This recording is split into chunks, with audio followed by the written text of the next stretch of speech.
Andre, we've talked a lot about the importance of being intentional in your coaching with your people, intentional with your development, time and energy with your teams. And you have a fantastic diagnostic tool that helps you to really understand, maybe better identify some of those areas to work on with somebody. So I'd really love if you could share that with us.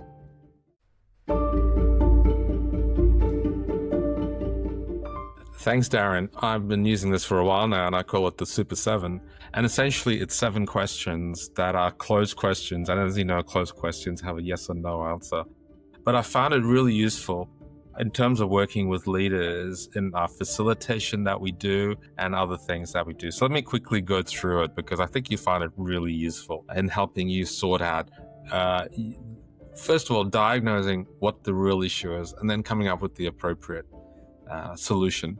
So here are the 7 questions. So the very first question is something that we don't often think about. And the first question is this: will confronting the issue create real value?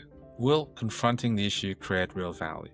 And if the answer is no, well, don't waste your time. Forget about it. There's other things to do. Focus on things that are going to create value, because sometimes we get so caught up in dealing with every issue that comes up that it's not going to make a change. Forget about it. But if the answer is yes, well, you go to the next question. Does the person understand why the outcome is important? If the answer is no, then you got to talk about the compelling context so that they understand why it's important.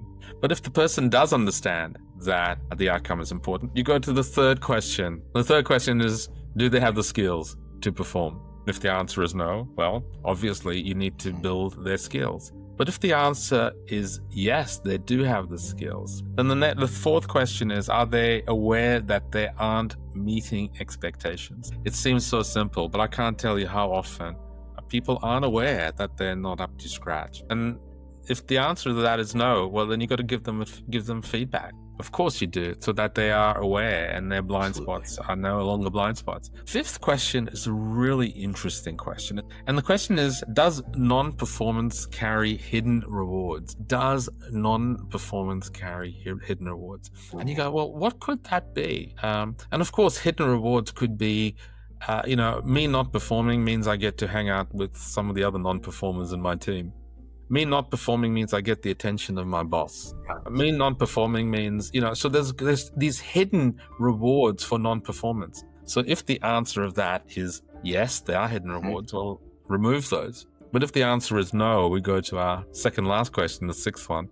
Does non-performance have consequences? And if the answer is no, well, you've got to create some consequences, something that the person is clear that if they choose not to perform, that there are some very clear outcomes that they are going to have to face. That's the consequences. And the last question we get to is, does the person have the will to change? And if the answer is no, well, then that's a serious performance and coaching discussion, or reassigning or removing that person from that particular role. So I find that a really useful decision analysis tree, Darren, because sometimes we don't ask the right questions to understand what are we really dealing with. So as you can see, right, if you can use this as a tool, it may help you sit down and think about why you might not be getting some of those shifts happening with your team that you want. Outstanding. And,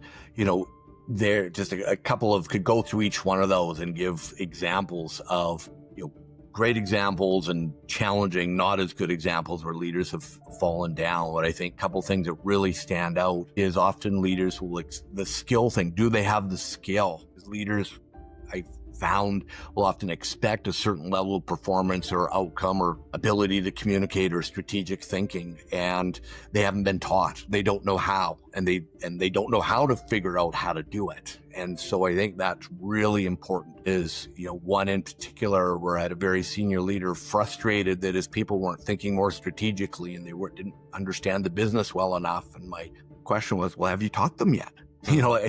Have you taken the time with a whiteboard regularly? You've got 30 years experience. They've got 5 or 10, but not with you. And so, what a profound difference that made. And it ended up circumnavigating, if you will, some of the lower questions, as we got down, because people were, they were able to catch on. And Yeah. so, each one of those, they're fantastic questions. And they really help us to make sure that we're supporting our team, but that we're putting our time and energy in the right places. Thanks, Darren. Super 7. Take a screenshot, download it, use it, share it with people. Thank you very much.